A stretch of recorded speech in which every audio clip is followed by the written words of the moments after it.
ఈ bus సల్లగుండా bus స్టాండ్కి వచ్చి 2 గంటలు అవుతుంది. ఇదివర దాకా బస్సు రాకపాయే.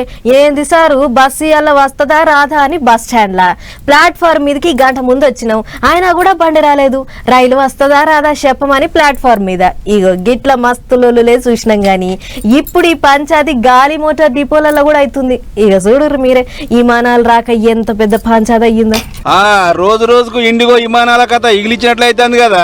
5వ రోజుకి నా కంపెనీ గాలి మోటార్ రాక మస్తు అవస్థలు పడ్డారు ప్రయాణికులు. శంషాబాద్ లో టికెట్ తీసుకున్న వాళ్ళంతా పెద్ద పంచాయతీ మోపు చేస్తే అటు బొంబాయిలకి నైజీరియా నక్క ఇండిగో కౌంటర్ మీదకి ఎక్కి మరీ జవడం చేసింది. గట్టిగా అరుచుకుంటా జనం ఏమైనా పిచ్చోళ్ళు అనుకుంటారా అని కండర్ చేస్తే పాపం కంపెనీలు మా తప్పు కాదు మేడం, కంపెనీ పెద్దలదని బదిలాడిరు. అట్లా మన హైదరాబాద్ ఎయిర్పోర్ట్ లో సాగుపోతున్నోళ్ళు, కొలుగుపోతున్నోళ్ళు, పెళ్లి పేరంటాల పని మీద పోతున్నోళ్ళు, రాజకీయ నాయకులు, సెలబ్రిటీలు ఒక్కలేంది మంది ఆగిపోతే సూట్ కేసులన్నీ గీ తీర్ర జామైనాయి. అయితే అందరు టికెట్లు ముందే బుక్ చేసుకుని టైంకి పోతుంటారు కదా. ఒకట్లా పోయిన వాళ్ళకి ఎవరికి సుత ఇండిగో విమానాలు వస్తున్నాయా లేదని ముందస్తు సమాచారం ఇయ్యలేదట. దీంతో పడిగాపులు కాసి యాస్టగొన్న జనం ఇండిగో అధికారుల మీదకి మరలబడ్డరు. నినాదాలు చేసుకుంటా మీద అసలు విమానాల కంపెనీనా, మీకంటే అట మీద ఆటోలు నయమని మస్తు గుర్సాయిరు. అన్నట్లు శనివారం ఒక్కనాడే 400 పైన ఇండిగో విమానాలు క్యాన్సిల్ అయితే అందులో ఒక్క మన శంషాబాద్ కించే 43 గాలి మోటార్లు రద్దయినాయి. ఇక ఈ మోకం చూసి కడమ కంపెనీలు మస్తు రేట్లు పెంచారట విమానాల టికెట్లు. అందుకే ఇప్పుడు దేశమంతా ఇండిగో విమానాల మీద పేద లొల్లే నడుస్తుంది.